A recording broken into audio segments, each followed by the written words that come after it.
ஜீராசி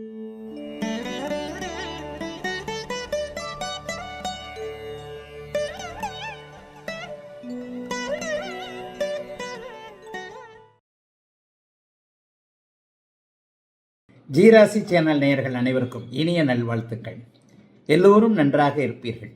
இப்போது மேஷம் முதல் மீனம் வரையிலான 12 ராசிக்காரர்களுக்கு 2025 ஆங்கில புத்தாண்டு எப்படிப்பட்ட பலன்களை தரும் என்பதை பார்த்துடலாம். முதல்ல மேஷம். மேஷராசிக்காரர்களுக்கு ராசிநாதன் செவ்வாய் முதல் 6 மாதங்களுக்கு நீச்சம் என்கின்ற நிலைமையை அடைஞ்சிருக்கிறதுனால ஒரு இரட்டை நிலையாக இந்த வருஷம் வேலை செய்யும். முதல்ல ஒரு 6 மாதத்திற்கு அப்படி ஒன்றும் பெரிய யோகங்களும் பெரிய அளவில் இருக்காது, அதே நேரத்தில் சோதனைகளும் இருக்காது. ராசிநாதன் நீச்சத்தை அடைந்திருந்தாலும் கூட மற்ற கிரகங்கள்னு சொல்லப்படக்கூடிய குரு 2ஆம் இடத்துல இருக்கிறது, சனி 11ஆம் இடத்துல இருக்கிறது, முதல் 5 மாதங்களுக்கு உங்களை பாதுகாக்கக்கூடிய ஒரு நல்ல அமைப்பு.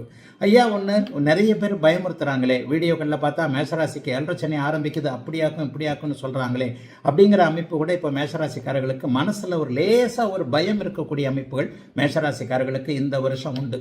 உண்மையில் 7 சனி இப்போது மேஷராசிக்காரர்களுக்கு ஆரம்பிக்கிறது என்பது உண்மை என்றாலும் கூட 7 சனியில் 2.5 சொல்லப்படக்கூடிய 7.5 ஆண்டுகளில் நடுப்பகுதியாக ஜென்மச்சனி வரும்போது தான் ஒரு ராசிக்காரர்களுக்கு மிகப்பெரிய சோதனைகள் இருக்கும் என்பதுதான் உண்மை. ஆகவே 2027ஆம் ஆண்டு உங்களுக்கு ஜென்மச்சனியாக வரும்போது தான் பெரிய அளவில் சோதனைகள் இருக்குமே தவிர இப்பெல்லாம் ஒன்றும் இருக்காது. இந்த வருஷம் கொஞ்சம் காசு பணம் நல்லா வரும். 2-11ஆம் இடங்கள் வலுத்து இருக்கின்றன. சனி அப்படியே 12ஆம் இடத்திற்கு 7.5 சனியாக மாறியதற்கு பிறகு கீழே ராகு வந்து 11ஆம் இடத்துல உங்களை பாதுகாக்கக்கூடிய ஒரு அமைப்புகளில் இருக்கிறார். ஆகவே பெரிய சோதனைகள் கண்டிப்பாக இருக்காது. என்னங்கய்யா இந்த வருஷம் நடக்கும்? உண்மையை சொல்ல போனால் காசு பணம் நன்றாக வரும், ஆனால் அதை நீங்கள் சேர்த்து வைக்க முடியாத செலவுகள் அதிகமாக இருக்கும்.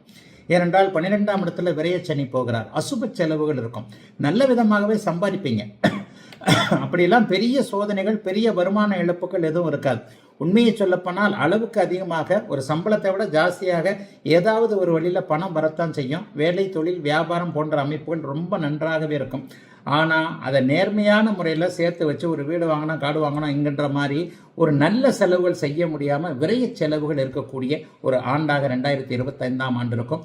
மற்றபடி தொழிலில் ஒரு நல்லவைகள் தான் நடக்கும், வேலையில் ஒரு நல்லமை அமைப்புகள் தான் இருக்கும். குடும்பத்திலேயும் பெரிய பிரச்சனைகள் எதுவும் இருக்காது. இளைய பருவத்தினருக்கு சில அகலக்கால் வைக்க வேண்டிய அமைப்புகள் வரும், அதில் மட்டும் கொஞ்சம் கவனமாக இருங்க. பணம் சார்ந்த விஷயங்களில் மட்டும் கொஞ்சம் கவனமாக இருந்தீர்கள். ஆனால் அப்படி ஒன்றும் பெரிய சோதனை இல்லாத 2025ஆம் ஆண்டு நல்ல விதமாகவே அமையக்கூடிய ஒரு யோக ஆண்டாகவே அமைந்திருக்கிறது மேஷராசிக்காரர்கள் எல்லோருக்கும். ரிஷபம். ரிஷபராசிக்காரர்களுக்கு அபாரமான நன்மைகளை கொடுக்கக்கூடிய நிலைமையில் 2025ஆம் ஆண்டு ஆரம்பிக்குது. ஏனென்றால் இந்த வருஷம் நடக்க இருக்கின்ற மார்ச் மாதம் 29ஆம் தேதி நடக்க இருக்கின்ற சனி பெயர்ச்சியின் மூலமாக சனி பகவான் மிக நல்ல அமைப்பாக சொல்லக்கூடிய 11ஆம் இடத்திற்கு மாறுறார். 30 வருடங்களுக்கு ஒரு முறை மட்டும்தான் அந்த 11ஆம் இடத்து சனி வரும். அது மாதிரி குரு வந்து மே மாதம் 2ஆம் இடத்திற்கு போகிறார்.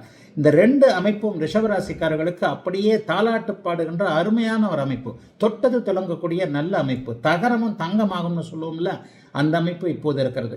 வருடத்தின் ஆரம்பத்தில் பார்த்தீங்கன்னா ராசியை புனிதப்படுத்தக்கூடிய அளவில் ராசிநாதன் அப்படியே ராசிநாதன் குருவின் பார்வையில் இருக்க ராசியும் வலுவாக அப்படியே குருவின் இருப்பால் அபரிதமாக நல்ல விதமாக இருக்குது. 2025 போடுன்னு போடக்கூடிய அருமையான யோக அமைப்பு. ஐயா யோகமாக இருக்கிறது அப்படிங்கிறதுக்காக நீங்கள் பாட்டில் வீட்டுக்குள்ளே பூட்டிக்கிட்டு கதவை பூட்டிக்கிட்டு தூங்கிக்கிட்டு இருந்தீங்கன்னா எதுவும் நடக்காதுங்க. உங்களுடைய முயற்சிகள் அத்தனையும் பலிக்கக்கூடிய தன்மைகள் நன்றாக இருக்கிறது. திருமணம் நடக்கும், புத்திர பாக்கியம் கிடைக்கும், நல்ல வேலை கிடைக்கும், நல்ல தொழில் அமையும், நல்ல வியாபாரம் இருக்கும், லாபங்கள் இருக்கும், 4 காசு வரும், அதை சேர்த்து வைக்கவும் முடியும். ஒரு மாதிரியான இந்த வருஷம் நல்லா இருந்ததுங்க, 2-3 வருஷத்துக்கு முன்னாடி விட 2025 நல்லா இருந்ததுங்கன்ட்டு மனப்பூர்வமாக குடும்பத்தார்கிட்டையோ நம்மகிட்ட வேண்டப்பட்டவங்ககிட்டயோ சொல்லக்கூடிய அளவிற்கு 2025 ரிஷபராசிக்காரர்களுக்கு மிகப்பெரிய நல்ல அமைப்பில் நல்லா இருக்கு. சரி, ஏதாவது பிரச்சனைகள் வருமா? ஐயா நல்லா இருக்கும்னு சொல்லிட்டீங்க. அப் அண்ட் டவுன்ஸ் தானே வாழ்க்கை. வீடு வாகனம் சார்ந்த விஷயங்களில் 4-10ஆம் இடங்களில் ராகு கெதுக்கள் வருது இல்லையா, அம்மாவுடைய உடல்நிலையை கொஞ்சம் கவனமாக பார்த்துக்கணும். ஏன்னா கொஞ்சம் வயதான அம்மாவை வச்சுருக்கிறவங்க அவங்களுடைய ஆரோக்கிய அமைப்புகளில் கொஞ்சம் கவனமாக இருங்க. டக்குன்னு அம்மாவுக்கும் நமக்கும் ஒரு உறவுகள் சரியாக இல்லாத தன்மைகள் அல்லது அம்மாவுக்கு உடம்பு சரியில்லாமல் போகிறது, வீடு வாகனம் வண்டி வாகனத்தில் அடிக்கடி பழுதுகள் ஏற்படுறது, வீடு சம்பந்தமான விஷயங்களில் ஏதாவது ஒரு பிரச்சனைகள் ஏற்படுகிறது, இந்த மாதிரியான ஒரு விஷயங்கள் தான் பிரச்சனைகளாக இருக்குமே தவிர எல்லாவற்றையும் என்னதான் பிரச்சனை வந்தாலும் அதை சமாளிக்கக்கூடிய தன்மைகள் கண்டிப்பாக இருக்கிறது. ரிஷபராசிக்காரர்களுக்கு பெரும்பாலான கிரக அமைப்புகள் 2025, 26 2 வருஷமுமே நல்லா இருக்கும். அதனால் அடுத்த வருஷமும் நல்லா இருக்கும். இந்த வருஷம்லாம் பெரிய சோதனைகள் கண்டிப்பாக இருக்காது. ரிஷபராசிக்காரர்கள் முழு மூச்சுடன் நல்ல விதமாக முயற்சியோடு செய்யக்கூடிய, எதுவும் பலித்து நல்லவைகள் நடக்கக்கூடிய யோக வருடம் 2025 ஆங்கில புத்தாண்டு. மிதன ராசிக்காரர்களுக்கு அபாரமான நன்மைகள்னு சொல்லிடுவேன். இப்போ 12ஆம் இடத்தில் இருக்கக்கூடிய குரு மே மாதம் 14ஆம் தேதி அப்படியே ராசிக்கு மாறுகிறார். ராசி சுபத்துவத்தை அடைகிறது. 9ஆம் இடத்திலிருந்து பாக்கியத்தை கெடுத்து கொண்டிருக்கக்கூடிய, தந்தை வழி நன்மைகளை தடுத்து கொண்டிருக்கக்கூடிய சனி அப்படியே 10ஆம் இடத்திற்கு போகிறார். 9ஆம் இடத்தை விட 10ஆம் இடம் அவருக்கு நல்ல இடம் தான். பெரிய அளவில் சோதனைகள் எதுவும் மிதன ராசிக்காரர்களுக்கு இருக்காது. ராகு கேதுக்கள் கூட கண்டிப்பாக பார்த்தீங்கன்னா 3ஆம் இடத்துல கேது பயிற்சி நடப்பது உங்களுடைய தைரியம், தன்னம்பிக்கை போன்ற அமைப்புகளை வலுவாக செய்யக்கூடிய ஒரு அமைப்பு. ஆக பெரிய அளவில் சோதனை இல்லாமல், அதாவது ஒரு 70 மார்க் மிதன ராசிக்காரர்களுக்கு கொடுக்கக்கூடிய அளவில் இந்த சனிப்பெயர்ச்சி, அதாவது இந்த ஆங்கில புத்தாண்டு 2025ஆம் ஆண்டு நன்றாகவே இருக்கிறது. சோதனைகள்லாம் எதுவும் இருக்காதுங்க. ராசி சுபத்துவம் அடைந்தாலே உங்களுக்கு என்னென்ன பிரச்சனைகள் இருக்கோ அதை சமாளிக்கக்கூடிய தைரியமும் வலிமையும், அதற்கான ஒரு சிந்தனை அமைப்புகளும் செயல் திட்டங்களும் உங்ககிட்டயே வந்துடும்.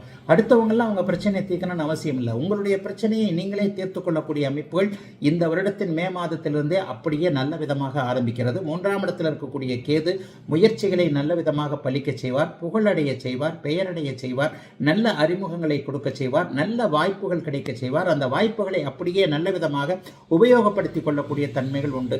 வருடத்தின் பிற்பகுதியில் நல்ல வேலைகள் கிடைக்கும், குடும்பம் அமையும், கணவன் மனைவி யார் என்பது அடையாளம் தெரியும், காதல் கைகூடும். பிரேக்கப் ஆச்சு பாருங்க அஷ்டமச்சனியில், அந்த பிரேக்கப் ஆனதுக்கப்புறம் ஒரு புதிதாக ஒரு அறிமுகம் கிடைச்சிருக்கும். அந்த காதல் கைகூடக்கூடிய அமைப்புகளில் கண்டிப்பாக இருக்கும். ஆணுக்கும் பெண்ணுக்கும் நல்ல அமைப்புகள், நல்ல உறவுகள் கண்டிப்பாக நன்றாக இருக்கும். ஒரு கணவன் யார் மனைவி யார் என்பது தெரியும். வருடத்தின் பிற்பகுதியிலேயே கண்டிப்பாக திருமணம் பெரும்பாலான மிதன ராசிக்காரர்களுக்கு நடக்கும். ஆகவே எல்லா விதத்திலையும் ராசியில் உட்காரக்கூடிய குரு 5, 7, 9 பார்ப்பாரா, புத்திர பாக்கியம் கிடைக்கக்கூடிய தன்மை. ஏற்கனவே குழந்தைகளின் பேரில் வருத்தத்தில் இருக்கக்கூடியவர்களுக்கு அந்த வருத்தங்கள் விலகக்கூடிய அமைப்பு என அனைத்திலுமே நல்லவைகள் மட்டுமே நடக்கக்கூடிய ஒரு நல்ல ஆண்டாகத்தாங்க 2025 இருக்கும். 2021, 22 மிதன ராசிக்காரர்களுக்கு நன்றாகவே இல்லையே. அந்த மாதிரியான சோதனைகள் எதுவும் இப்போது பெரும்பகுதியாக கண்டிப்பாக கிடையாது. ஆகவே அவரவருடைய வயதிற்கு ஏற்றார் போல 20 வயதிற்கு ஒன்று, 40 வயதுக்கு ஒன்று, 60 வயதிற்கு ஒன்று மாதிரி அவரவருடைய வேலை, தொழில், வியாபாரம் போன்ற அமைப்புகள், ஜீவன அமைப்புகள் வலுவாக இருப்பது, குடும்பத்தில் கொஞ்சம் நிம்மதி இருக்கிறது, வெளிநாடு வெளிமாநிலம் போன்ற இடங்கள்ல இருந்துட்டு திரும்பி வரணும்னு நினைக்கிறவங்களுக்கு திரும்பி வரக்கூடிய வாய்ப்புகள் கிடைப்பது என எல்லாம் சரியாக இருக்கக்கூடிய நல்ல வருடமாக அமைந்திருக்கிறது 2025 மிதனத்தில் அனைவருக்கும்.